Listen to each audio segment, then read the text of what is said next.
الشيطان الرجيم بسم الله الرحمن الرحيم وكذلك بعثناهم ليتساءلوا بينهم قال قائل منهم كم لبثتم قالوا لبثنا يوما أو بعض يوم قالوا ربكم أعلم بما لبثتم فابعثوا أحدكم بورقكم هذه إلى المدينة فلينظر أيها أزكى طعاما فليأتكم برزق منه وليتلطف ولا يشعرن بكم أحدا إنهم إن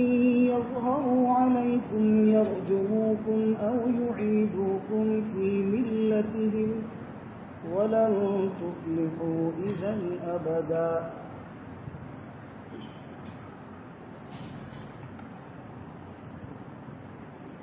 اور اسی طریقے سے ہم نے ان کو نیند سے جگایا کہ وہ آپس میں ایک دوسرے کو پوچھے. ان میں سے ایک کہنے والے نے یوں کہا کہ کتنی مدت تم سوئے رہے؟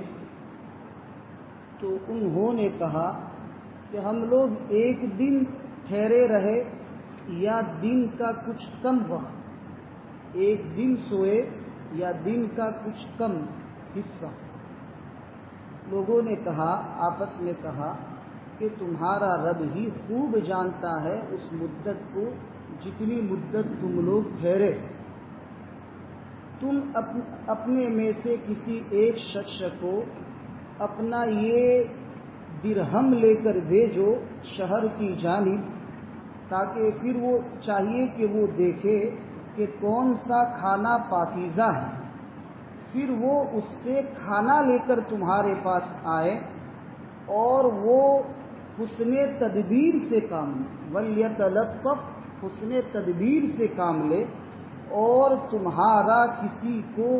پتہ نہ لگے. اور ایک ترجمہ ہے اور تمہاری کسی کو بھنک تک نہ لگے بالکل،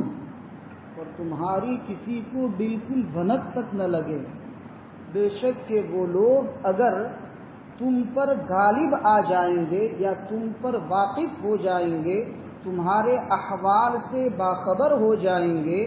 تو تم کو سنگسار کر دیں گے. یرجموکم، تم کو سنگسار کر دیں گے یا تم لوگوں کو ان کے مذہب میں لوٹا دیں گے، اور اس وقت تم کبھی بھی کامیاب نہیں ہو سکو گے.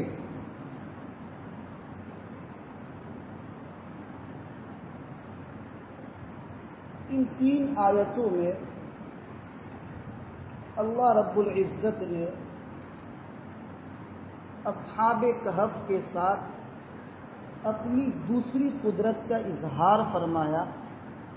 اور امت کو ایک بہت بڑا سبق دیا. وَكَذَلِكَ بَعَثْنَاهُمْ، اور اسی طریقے سے ہم نے تم کو بیدار کیا جس طریقے سے ہم نے تم کو سلایا تھا. تو سلانا ایک اللہ تعالیٰ کی قدرت، اور اتنی لمبی مدت سلانا اور پھر اٹھانا یہ اللہ رب العزت کی دوسری بڑی قدرت. اور تیسرا آگے آئے گا وَكَذَلِكَ أَعْثَرْنَا، کہ ان کے ان سونے اور جاگنے کے حالات کو لوگوں کے سامنے واضح کرنا، تاکہ لوگ جو منکر تھے کہ دوبارہ یعنی مرنے کے بعد دوبارہ زندہ نہیں ہوں گے، یہ بدن گل سڑ جائیں گے اور فنا ہو جائیں گے، دوبارہ زندہ نہیں ہوں گے، یعنی حشر اجساد، جسموں کو دوبارہ جمع نہیں کیا جائے گا. اس عقیدے کا اللہ تعالیٰ نے رد فرمایا ہے، اور اس واقعے کو ان کے سامنے ظاہر کر کے اللہ رب العزت نے ان کے اس عقیدے کی تردید فرمائی. اور ان میں سے جو لوگ اس کے منکر تھے، اس واقعے کے بعد وہ لوگ اس بات پر ایمان لے آئے کہ اللہ رب العزت اتنی لمبی مدت سلانے کے بعد دوبارہ قوی، تندرست، صحیح سالم اٹھاتا ہے، تو اللہ دوبارہ مردوں کو زندہ کرنے پر قادر ہے۔ تو یہ تین قدرتیں ہیں، وَكَذَلِكَ بَعَثْنَاهُمْ، یہ دوسری، اور پھر آگے والی آیت میں وَكَذَلِكَ أَعْثَرْنَاكُمْ، وہ آئندہ کل انشاءاللہ۔ لیکن آج کا جو خلاصہ ہے، ہم نے ان کو دوبارہ اٹھایا، یعنی نیند سے ان کو اٹھایا، لِيَتَسَاءَلُوا بَيْنَهُمْ، یہ آپس میں ایک دوسرے کو پوچھے۔ یہ کوئی اٹھانا اس علت سے اور اس سبب سے نہیں تھا کہ آپس میں پوچھے، یہ ایک فطری اور ایک عادی چیز ہے۔ عادتاً جب سوتے ہیں اتنا لمبا تو ایک دوسرے کو پوچھتے کہ بھائی کب سوئے تھے اور کب اٹھے، تو کتنا سوئے، تو یہ عادتاً اور فطرتاً یہ مقاصد اصلیہ میں شامل نہیں ہے۔ اس لیے اسلام کو، یہ علماء اور طلباء کے لیے، کہ اسلام کو لام تعلیم نہیں ہے، یہ لام تعلیم نہیں ہے بلکہ یہ لام عاقبت یا لام سیرورت ہے۔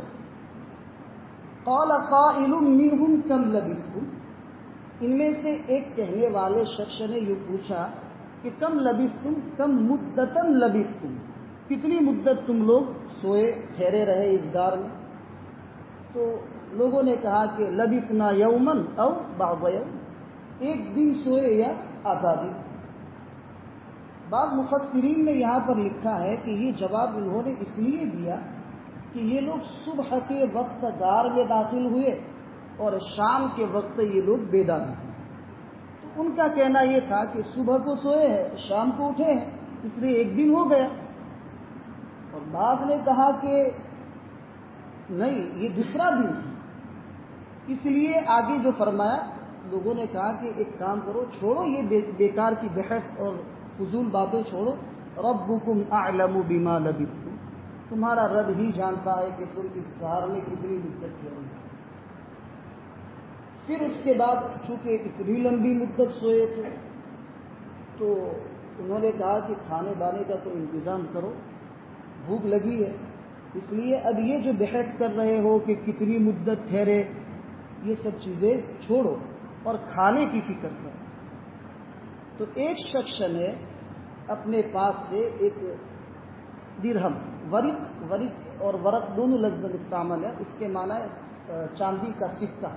جس کو درہم کہتے ہیں، سلور کوئن، تو اس نے دیا،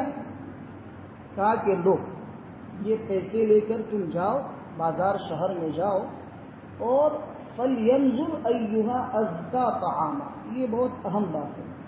کہ وہاں پر جا کر تم دیکھنا کہ پاکیزہ اور حلال کھانا، ازکا طعامن سے حلال کھانا مراد ہے، اس لیے کہ ان کے دماغ میں تو یہ تھا کہ ہم لوگ تو اس قوم میں سے آئے ہیں جو قوم بت پرست تھی، اور ان کو تو معلوم ہی نہیں تھا کہ اتنی لمبی مدت ہم سوئے ہیں۔ اس لیے بت پرست قوم چونکہ بتوں کے نام پر جانوروں کو ذبح کرتی تھی، اس لیے وہ ذبیحہ تو حرام، ایسا جانور جو بتوں کے نام پر ذبح کیا جائے وہ تو کھا نہیں سکتے۔ اس لیے یوں کہا کہ ذرا بازار میں جانے کے بعد تحقیق کرنا، اور تحقیق کرنے کے بعد آپ کو انشراح ہو، اطمینان ہو کہ یہ پاکیزہ اور حلال گوشت ہے یا حلال کھانا ہے، تو پھر اس کے بعد تم لے کر آنا۔ فَلْيَأْتِكُمْ بِرِزْقٍ مِّنْهُ، پھر آپ جو ہے اس میں سے، اس پیسے سے کھانا لے کر آوے ہمارے پاس۔ وَلْيَتَلَطَّفْ، اور حسن تدبیر سے کام، چونکہ ہم لوگ بھاگ آئے ہیں اور دقیانوس ظالم بادشاہ کے پنجوں سے ہم بچ نکلے ہیں، کہیں ایسا نہ ہو کہ آپ جو ہے بازار میں جائیں اور لوگوں کو شک ہو کہ یہ فلاں قسم کے لوگ ہیں، فلاں لوگ ہیں جو بادشاہ کے دربار سے اور بادشاہ کے ظلم سے جو ہے اس لیے بھاگے ہیں کہ بادشاہ ان کو قتل نہ کر دے، اور اپنے ایمان کی حفاظت کے لیے، اس لیے بہت سنبھال کے کام کرنا بازار میں جانے کے بعد۔ یہ وَلْيَتَلَطَّفْ یہ بڑا لکھا جاتا ہے، اس میں جو ولیت، یہ تا جو ہے نا، یہاں پر حروف کے اعتبار سے آدھا قرآن ہوتا ہے، اور لطف جو ہے نا یہاں سے دوسرا آدھا قرآن شروع ہوتا ہے، اس لیے اس کو بڑا لکھا جاتا ہے، بڑے حروف سے۔ اس میں بعض مفسرین نے ایک نکتہ بیان کیا ہے، تفسیر حیثیت سے تو اس کا کوئی مقام نہیں ہے، کہ اللہ تعالیٰ نے قرآن کا درمیان تلطف ولیتلطف، اس کا مادہ ہے تلطف، نرمی اختیار، حسن تدبیر کے ساتھ کام کرنا. تو یہ اشارہ ہے کہ انسان جو ہے نرمی اختیار کرے،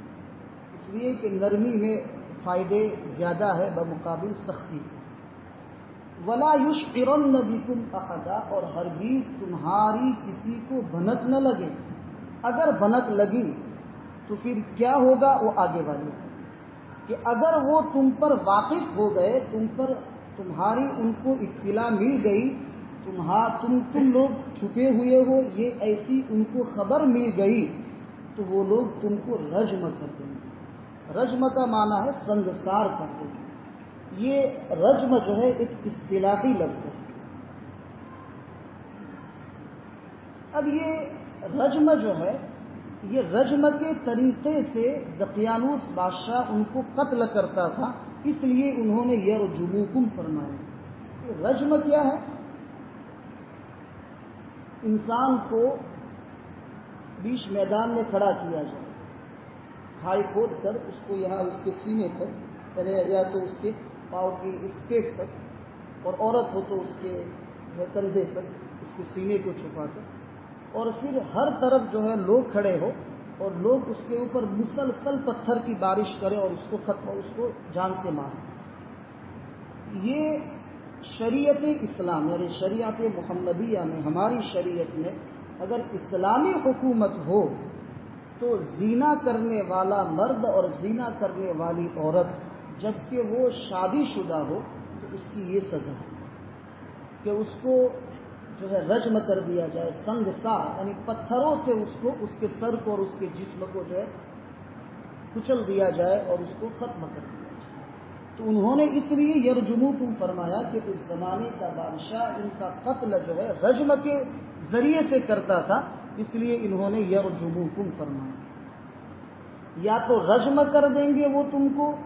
یا تم کو اپنے مذہب میں کفر اور شرک میں دوبارہ تم کو لوٹا دیں گے. اور اگر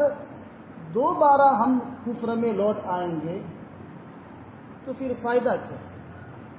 ہم نے تو ایمان کو قبول کر کے ایمان کی حفاظت کے لیے اتنی ساری مشقت برداشت کی، اور پھر دوبارہ جب پکڑے گئے اور دوبارہ اگر اسی مذہب کفر اور شرک میں اگر لوٹا دیے جائے تو پھر فائدہ کیا؟ وَلَن تُفْلِحُوا اِذًا أَبَدًا، اگر دوبارہ یعنی مذہب کفر اور شرک میں لوٹا دیے جائے اور وہی بت پرستی میں دوبارہ لوٹا دیا جائے تو پھر تم لوگ اس وقت کبھی بھی کامیاب نہیں ہوں گے. یہ آپس کے اندر باتیں ہو رہی ہیں، اصحاب کہف آپس میں باتیں کر رہے ہیں. اس لیے کہ اگرچہ ہم دوبارہ بت پرستی میں لوٹ آئے تو وقتی طور پر دنیا میں ہم بچ جائیں گے، لیکن آخرت کی جو لامحدود زندگی ہے اس میں تو ہم خسارے میں. اس لیے آخرت کے اعتبار سے انہوں نے کہا کہ اس وقت کبھی بھی آپ لوگ کامیاب نہیں ہوں گے. تو ان آیات میں خلاصہ یہ ہے کہ دنیا کی زندگی فانی ہے، آخرت کی زندگی ہمیشہ رہنے والی ہے. اس لیے آخرت کی زندگی کو دنیا کی زندگی پر ترجیح دو. آخرت کی زندگی کو دنیا کی زندگی پر ترجیح دو. دنیا کی زندگی وقتی ہے، آخرت کی زندگی دائمی ہے، ہمیشہ رہنے والی ہے. اس لیے آخرت کے خیر کو وما تقدموا لانفسکم من خیر تجدوه عند اللہ ما عندکم ينفد وما عند اللہ باق. اللہ کے پاس جب جائیں گے تو اللہ کے پاس جو خیر، جو ایمان کی حالت میں جو اچھے اعمال کیے وہ اللہ کے پاس باقی رہیں گے، اور مرنے کے بعد ایمان کے ساتھ جب اللہ کے پاس جائیں گے تو وہ تمام کی تمام خیر اور وہ تمام کے تمام اعمال صالحہ کا ثواب اللہ تعالیٰ عطا فرمائیں گے. تو ان تین آیتوں کا خلاصہ یہ ہوا کہ آخرت کی زندگی کو ترجیح دی جائے، دنیا کی زندگی فانی ہے، اس کو زیادہ اہمیت نہ دی جائے.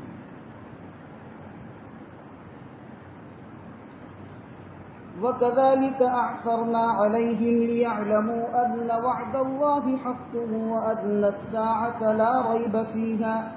إِذْ يَتَنَازَعُونَ بَيْنَهُمْ أَمْرَهُمْ فَقَالُوا ابْنُوا عَلَيْهِم بُنْيَانًا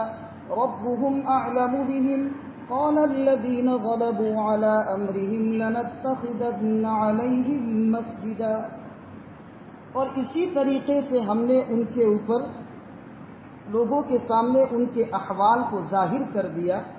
تاکہ وہ یقین کرے کہ بے شک اللہ کا وعدہ حق ہے اور قیامت کے اس کی آمد میں کوئی دھوکہ اور کوئی شک نہیں ہے۔ اس وقت کو یاد کرو جس وقت کہ وہ آپس میں ان کے معاملے میں جھگڑ رہے تھے، پھر انہوں نے کہا کہ ان کے پاس ایک دیوار بناؤ، ایک عمارت بناؤ، ان کا رب ان کے احوال کو خوب جانتا ہے۔ قال الذین غلبوا علی امرہم، ان حضرات نے جو ان کے معاملے پر غالب آ گئے، ارباب حکومت، ان کا کہنا یہ کہ انہوں نے یوں فرمایا لنتخذن علیہم مسجدا، ہم ان کے قریب ایک مسجد بنائیں گے۔ تیسری چیز کہ اللہ تعالیٰ نے ان کی بیداری کو لوگوں کے سامنے ظاہر کر دیا۔ اس کے ظاہر کرنے کی شکل کیا ہے؟ علامہ قرطبی رحمۃ اللہ علیہ نے اس کے اوپر ایک واقعہ ذکر کیا ہے کہ اس زمانے میں جو بادشاہ تھا، جب یہ لوگ بیدار ہوئے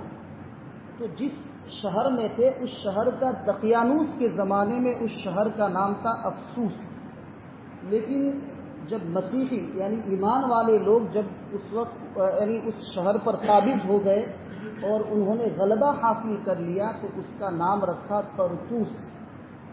اور اس وقت کا بادشاہ یعنی ظالم جابر بادشاہ وہ دقیانوس تھا، اور اس وقت جو بادشاہ تھا اس بادشاہ کا نام تھا بیدوسیس۔ اب یہ بادشاہ جو تھا یہ چونکہ پکا مسلمان اور موحد اللہ کو ایک ماننے والا تھا، تو اس نے دیکھا کہ کچھ لوگ شہر میں ایسے ہیں کہ جو دوبارہ زندہ ہونا، مرنے کے بعد دوبارہ بعث بعد الموت، موت کے بعد دوبارہ زندہ ہونے کو مانتے نہیں، بلکہ اس کے منکر کہ اگر مر گئے پھر اس کے بعد یہ بدن ریزہ ریزہ گل سڑ کر ختم ہو جائے گا، دوبارہ زندہ ہوں گے نہیں۔ تو بادشاہ کو یہ فکر ہوئی، چونکہ وہ مسلمان تھا، موحد تھا، اپنی رعیت اور اپنے ماتحتوں کا صحیح عقیدے پر آنا یہ اس کی جو ہے قلبی اس کی فکر تھی، تو اس نے دل میں وہ کڑتا رہتا تھا کہ کس طریقے سے ان منکرین کو میں سمجھاؤں کہ موت کے بعد دوبارہ اللہ تعالیٰ زندہ کریں گے، بعث بعد الموت، حشر اجساد، جسموں کو دوبارہ جمع کرنا ہوگا، یہ کیسے میں سمجھاؤں؟ تو اس نے کھدڑ کے کپڑے پہنے، ٹاٹ کے کپڑے، اور ریت کے ٹیلے پر رات کے وقت بیٹھ کر اللہ تعالیٰ سے دعا کی کہ یا اللہ میری قوم کے کچھ لوگ ایسے ہیں جو مرنے کے بعد دوبارہ زندہ ہونے کے منکر ہیں، تو اپنی قدرت کے ذریعے سے تو ان کو اس عقیدے سے باز رکھ اور ان کو حقیقت سمجھا کہ دوبارہ زندہ ہوں گے، یہ حقیقت ان کے سامنے آشکارا کر، واشگاف کر، یعنی ان کے سامنے کھول۔ تو پھر اس وقت جو ہے یہ ایک شخص جو ہے وہ بازار گیا تھا پیسے لے کر، تو جب دکاندار کے وہاں گیا اس کا نام لکھا ہے تملیخہ، تو تملیخہ جب دکاندار کے وہاں گیا اس نے جو سکہ دکھایا، سکہ تو 309 سال پہلے کا تھا، نوٹ بندی ہو چکی تھی بیچ میں، اس لیے اس زمانے کی کرنسی الگ تھی۔ تو اس نے دیکھا اور کہا کہ یہ سکہ تم کہاں سے؟ اس نے کہا کہ ہو سکتا ہے کہ آپ کے ہاتھ میں کوئی پرانا خزانہ لگا ہو۔ پھر اس کے بعد اس نے دوسرے دکانداروں کو دکھایا، تو انہوں نے کہا کہ ہاں یہ تو عجیب سکہ ہے، یہ تو ہمارے اس بستی میں یہ تو سکہ چلتا ہی نہیں ہے، یہ کرنسی تو ہے ہی نہیں۔ تو پھر سب لوگ جمع ہو گئے اور اس آدمی کو پکڑ کر جس کا نام تملیخہ تھا بادشاہ کے پاس لے گئے، اور بادشاہ نے رات کو یہ دعا کی تھی اپنی قوم کے ان منکرین کے لیے، منکرین بعث بعد الموت کے لیے۔ تو بادشاہ کے پاس لے گئے تو بادشاہ نے اکرام کے ساتھ بادشاہ ان کے ساتھ پیش آیا. پھر اس کے بعد بادشاہ نے ان سے پوچھا کہ تم یہ سکہ کہاں سے لائے؟ کہا کہ یہ ہمارا سکہ ہے اور ہم لوگ جو ہے ایمان کی حفاظت کے لیے اس طریقے سے گھر میں سوئے ہوئے تھے. بادشاہ نے پھر کہا کہ تمہارے نام کی ایک تختی میں نے دیکھی ہے خزانے میں کہ اس تختی کے اوپر آپ کے نام اور آپ کے خلیے وغیرہ سب لکھے ہوئے ہیں اور آپ دقیانوس زمانے بادشاہ کے زمانے میں آپ لوگ اپنے ایمان کی حفاظت کے لیے بھاگ نکلے تھے. اب آپ لوگوں کو گھبرانے کی کوئی ضرورت نہیں ہے، میں بھی مسلمان ہوں اور ایک اللہ کو ماننے والا ہوں. تملیخا کے جان میں جان آئی، کہا کہ چلو اللہ تعالیٰ نے حفاظت کر لی. پھر اس کے بعد بادشاہ اس شخص کو لے کر شہر کے بہت سارے لوگوں کو ساتھ میں لے کر کہا کہ چلو آپ کہاں آرام کر رہے ہو، ہم کو آپ کے ساتھیوں کے پاس لے جاؤ. تو تملیخا اور بادشاہ اور گاؤں اور شہر کے جو جتنے بھی لوگ بادشاہ کے ساتھ تھے سب روانہ ہوئے. اور غار کے قریب جب پہنچے تو تملیخا جو اصحاب کہف میں سے ایک شخص تھا اس نے کہا بادشاہ جناب آپ یہاں رک جائیے، میں اپنے ساتھیوں کو اطلاع کر دوں، کہیں ایسا نہ ہو کہ اچانک آپ لوگ اتنا جمگٹا اور اتنی بڑی جماعت ان کے سامنے چلی جائے تو وہ کہیں گھبرا نہ جائے. تو میں ذرا اپنے ساتھیوں کو اطلاع کر دوں کہ آپ لوگ جو ہے کوئی ڈرنے کی ضرورت نہیں ہے، بادشاہ اس وقت اس شہر کا اور بستی کا مسلمان ہے، موحد ہے اور آپ کو ڈرنے کی اب کوئی ضرورت نہیں ہے، وہ آپ سے ملنے کے لیے آیا ہے. پھر اس کے بعد اس شخص نے اصحاب کہف جو اندر تھے ان لوگوں سے کہا کہ بادشاہ آپ سے ملنے کے لیے اپنے شہر کے کچھ ساتھیوں کو لے کر آپ کے پاس آیا ہے. تو وہ لوگ اندر سے نکلے اور انہوں نے عظمت کی، بادشاہ کی تعظیم کی اور بادشاہ سے ملے. ایک قول تو یہ ہے. دوسری تفسیر اور دوسرا قول یہ ہے کہ جب وہ لوگ تملیخا جب ان کو کہا کہ آپ یہاں ٹھہر جائیے اور پھر اس کے بعد جب دیکھا تو سب کے سب اصحاب کہف کا اس وقت انتقال ہو گیا. لیکن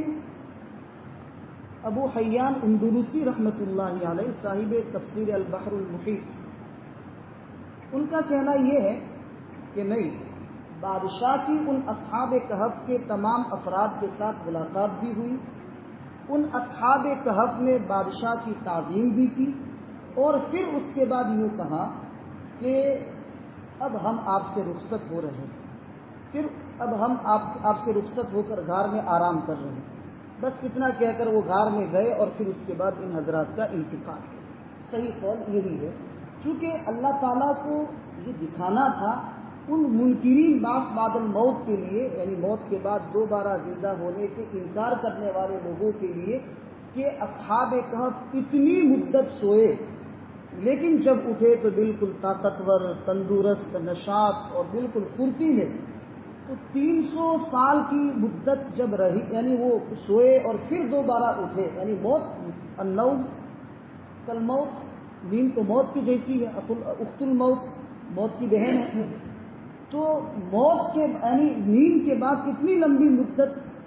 جب اٹھ کر ہمارے سامنے آئے تو بالکل چاقو چوبند تھے. تو اس سے ان کے سامنے یہ عقیدہ واضح ہوا کہ اللہ تعالیٰ اتنی لمبی نیند دینے کے بعد صحیح سالم اٹھا سکتا ہے، تو اسی طریقے سے اللہ تعالیٰ موت کے بعد دوبارہ زندہ کر سکتا ہے. اس عقیدے کو ان کے سامنے تفصیل کے ساتھ، یعنی ان منکرین کے سامنے یہ عقیدہ تفصیل کے ساتھ آ گیا.